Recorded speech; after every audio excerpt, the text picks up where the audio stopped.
Welcome to this shortwave radio channel, and this is the review of the XHDATA D368.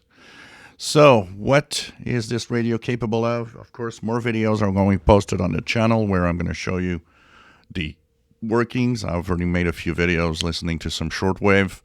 Will be more with medium wave also, and the radio itself, how does it perform? So this is a really low-priced receiver. I paid 25 Canadian dollars for it, so probably could find it for 20 bucks, around 20 bucks, something like that, $20 US. And how does it perform? First of all, this is a DSP-based receiver, so that means it's part of the new technology radios today that actually incorporate that little DSP or digital signal processing chip that contains a full radio, and they add parts around it to add capabilities and to also improve somewhat the reception. So it will tune and mute a little bit like a DSP radio, even though the display itself here is analog. The display you see on the upper left is only when you're using the audio players and this radio. This is where you'll get this radio show some information there. For example, now it's on Bluetooth setting.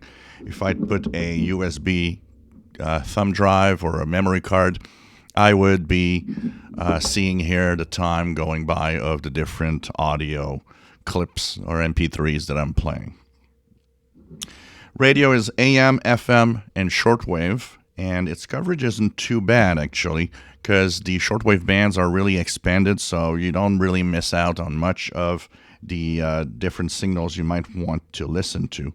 So this is good news in general, because a lot of these radios actually tend to have narrower shortwave bands, and you miss out because a lot of stations like WRMI are outside of the standard bands. So this radio will let you tune most of that, as the bands are actually much wider than most radios will give you.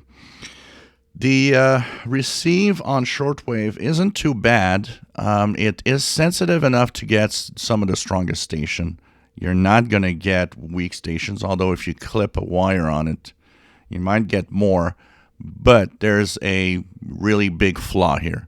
When you actually use a bigger antenna on this radio, it starts overloading very easily.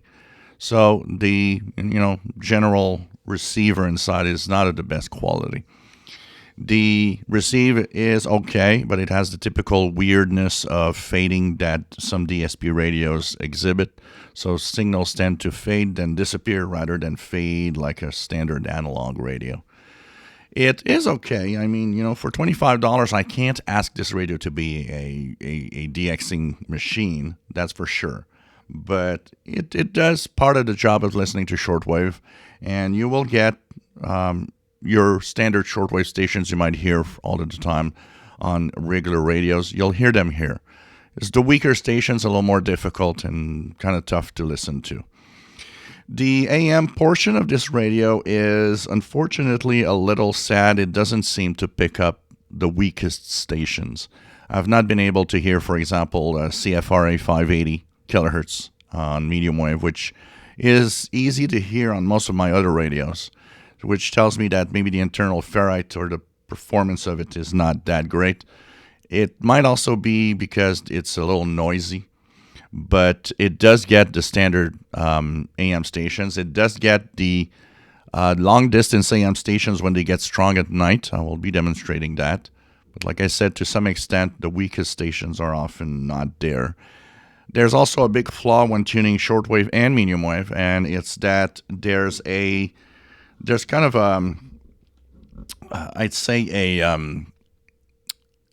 when you tune a signal, you can actually play with the tuning still and wobble from one side to the other of the signal. But once you move next past the signal, you actually have to come back a little more than you should to get the signal back. There's this looseness in the tuning, which is weird. And the bandwidth seemed to be very large, because when you tune a signal, you actually can tune and hear it tune different steps and still hear the station. So it doesn't seem to have a very good filtering in the bandwidth side. And that might also be a problem because on medium wave, if you're listening to a station close to a big power station that's in your city or neighborhood, well, it might not be there because that signal will take too much space and be kind of over the other signals close to it. So it's not very good at that level. There's of course an MP3 player plays music, music from the SD card, stuff like that. For that purpose, I am surprised at the quality of the audio of this radio. It has Bluetooth if you actually pair your phone with it. Honestly, it's surprisingly good audio coming out of this radio for a small speaker like that. It's almost as if they've kind of designed the speaker and the package, the box itself of the radio, the plastic enclosure to have a good frequency response. There's a lot of the high frequencies are missing, though. It's kind of more bassy than anything else, but it's still very surprising. Listening to music on this is actually something that did catch my ear. One of the things that I hadn't mentioned is that for a small radio like this, it's actually heavy.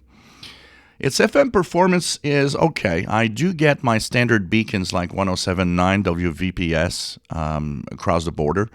Usually that indicates the radio isn't too bad, but it's a little scratchy. I mean, I'm not getting it full, silence quieting. That is, most radios that I have do. But it's listenable. So it tends to tell me that the FM portion is okay without being that great either. Once again, we're talking about a $25 radio, so we got to be, careful about what we say because it's for $25, at least something that does work and does have signals coming through. It's just a little quirky, and it's just that you're not going to get the weakest signals.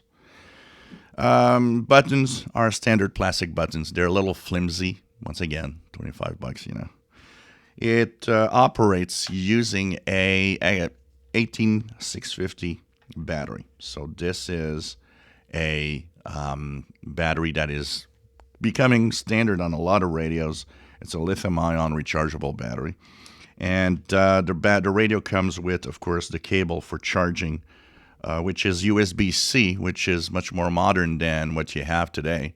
So you can charge with the radio if you want. They give you the cable, plug it in a PC or plug it into a power adapter, like maybe a power adapter from your smartphone or so on.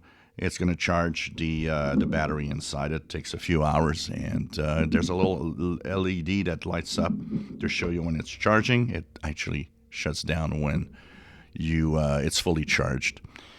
Also, when you tune signals that are strong, there's a little red LED that will light up to give you a sense that it's the signal strong. So it's kind of a signal strength indicator. It's on or off, but it does give you that capability also.